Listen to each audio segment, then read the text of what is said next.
leader of this event, Mr. David Doley, who is with us here today. He is our volunteer walk chair, and he has spent many, many months working and planning and coordinating this event, and he is absolutely a fantastic volunteer. So, thank you, David. Are y'all having fun? Woo! Thank you so much for being here, for all the outstanding volunteers. So everybody gray, they have volunteer on their back. They're here for you, for all of the walk, and just for this very important mission. Thank you so much for all the things that you do. Whew. Thank you for everything that's here, and y'all doing it. You're all rocking it. Thank you very much.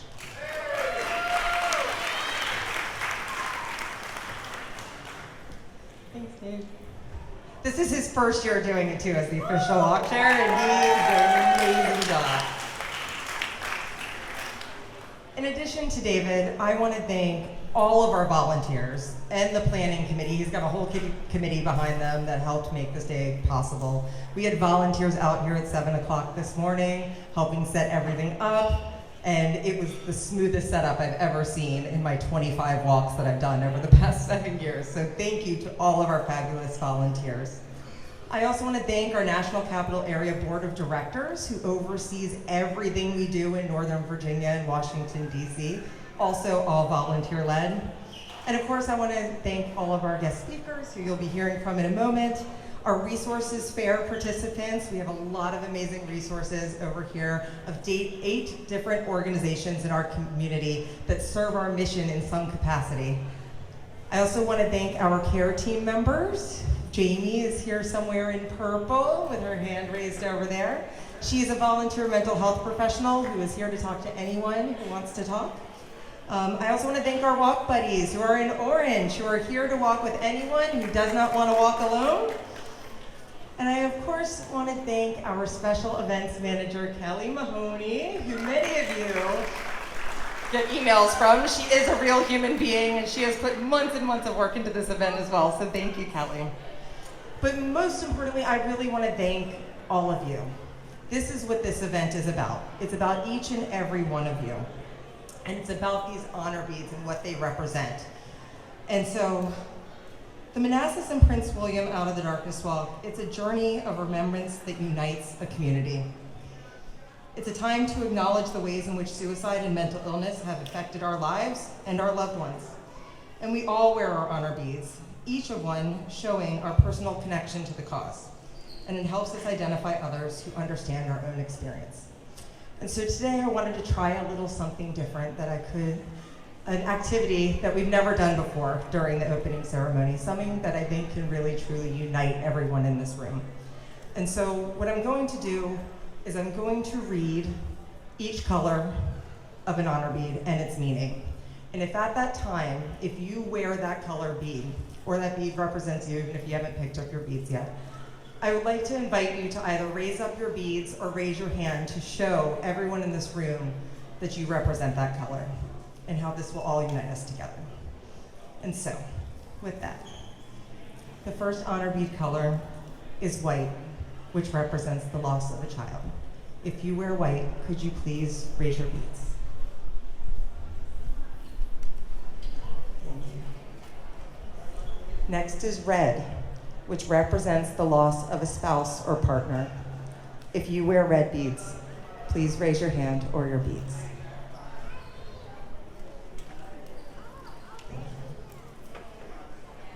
Gold represents the loss of a parent.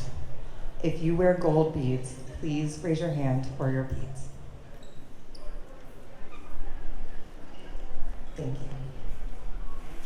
Orange represents the loss of a sibling. If you have lost a sibling, please raise your hand or your beads.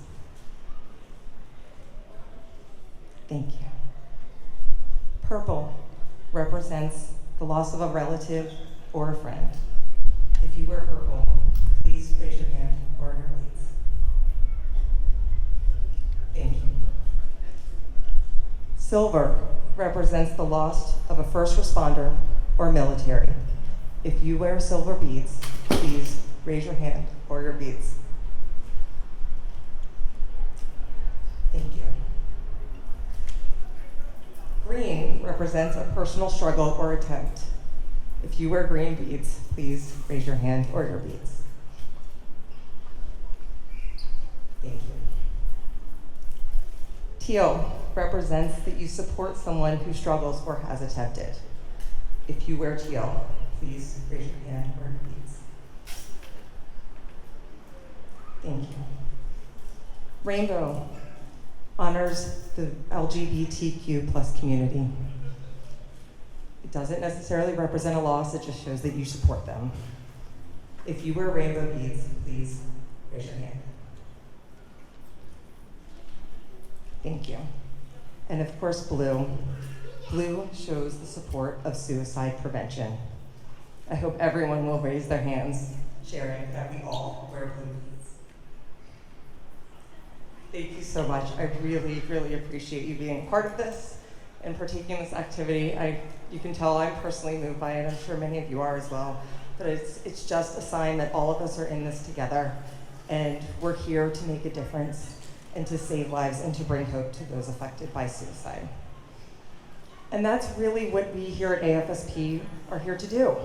And that's what we do here at the National Capital Area Chapter. Our organization, we are the largest private funder of suicide prevention research in the world, which is really, truly vital, because we know that through research, if we can answer the question, why do people die by suicide? We know we can save lives. From that research, we develop education, and we provide those educational programs, all of which are evidence-informed to our community at no cost. So know that we have programs and resources available to provide all of you, your schools, your offices, your community groups, your place of worship, you name it, we will go there. We will share these programs and resources at no cost.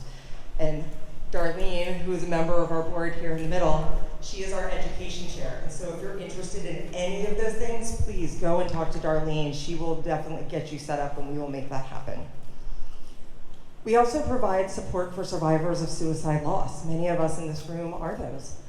And we have many programs, resources, and events to support that community.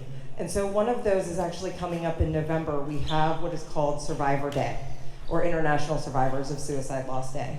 And throughout the National Capital Area Chapter, we are going to have at least 5, likely more, events in DC, Fairfax, Loudoun, and right here in Manassas at the Central Library.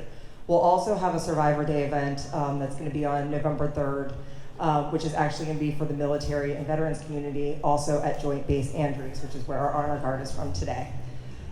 So we have a lot of programs, a lot of resources and support, and so I really thank you for that.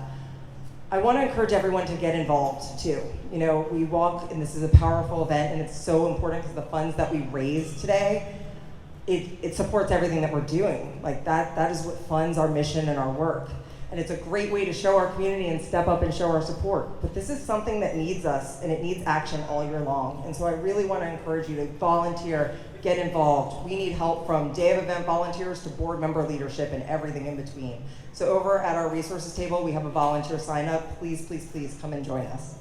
We would love to have you.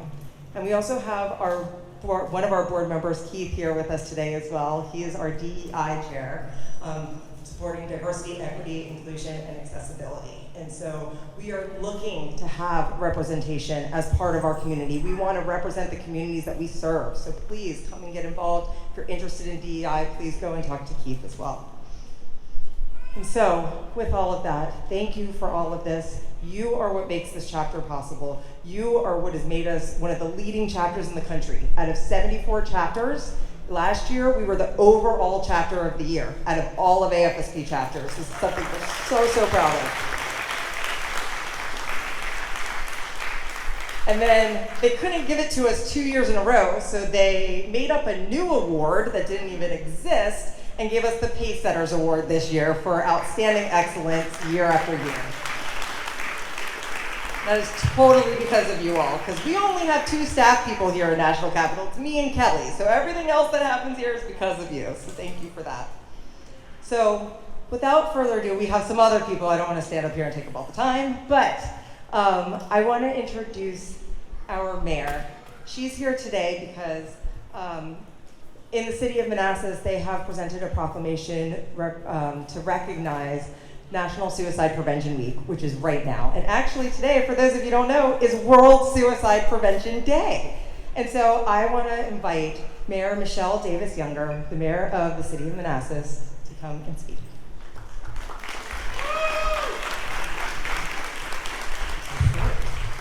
Good afternoon, everyone. Thank you so much for being here and for choosing Manassas for your launching pad for today. We don't take it lightly that you choose us, and we choose you back.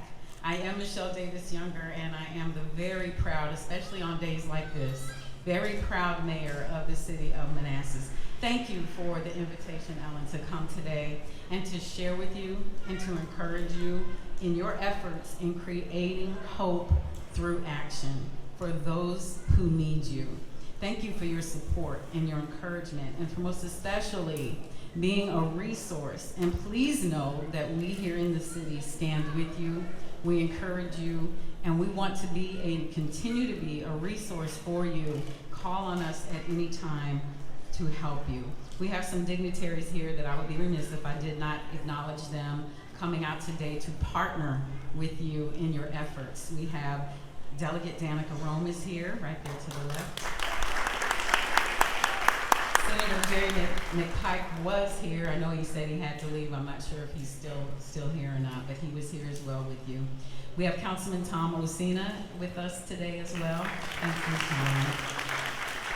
And we're also joined by members of our school board. We have our chair, Chair Seberg is back. They have on the tie-dye shirts, really cute. We'll have school board member Jill Spall is here as well.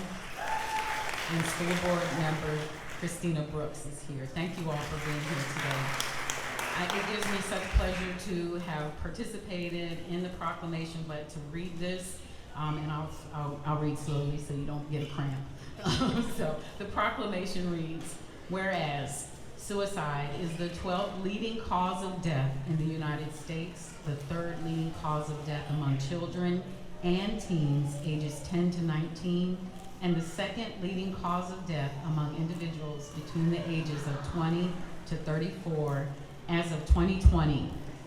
And in the United States, over 48,000 people died by suicide in 2021, and that's from the Centers for Disease Control. And whereas suicide rates have increased 36% over the last 2 decades, with a recent peak in 2021 after 2 consecutive years of declines. And whereas in 2020, suicide was the 11th leading cause of death in Virginia from the Centers of Disease Control, with 1,202 people dying. And whereas it is estimated that in 2021, there were 1.7 million suicide attempts, and whereas over 90% of the people who die by suicide have a diagnosable and treatable mental health condition, although often that condition was not recognized or treated. And whereas organizations such as the American Foundation for Suicide Prevention are dedicated to saving lives and bringing hope to those affected by suicide through research, education, advocacy, resources for those who have lost someone to suicide or struggle, and urge that we recognize suicide as a preventable national and state public health problem and declare suicide prevention to be a priority. Acknowledge that no single suicide prevention program or effort will be appropriate for all populations or communities, as there is no single cause for suicide. Address the disparity in access to mental health care for underserved and underrepresented groups, and advocate for ending these disparities. Fund new suicide research to support culturally informed and evidence-based mental health care and services and programs, as well as encourage initiatives based on the goals of the National Strategy for Suicide Prevention and the 2016 Suicide Prevention Across the Lifespan Plan for the Commonwealth of Virginia. Continue advocacy to ensure we can reimagine a comprehensive suicide mental health and substance use crisis response system that builds on the historic new 988 number for the Suicide and Crisis Lifeline. Now therefore, I, Michelle Davis Younger, Mayor of the City of Manassas, Virginia, proclaim the week of September 10 through 16, 2023 as National Suicide Prevention Week. Thank you so much for coming out today.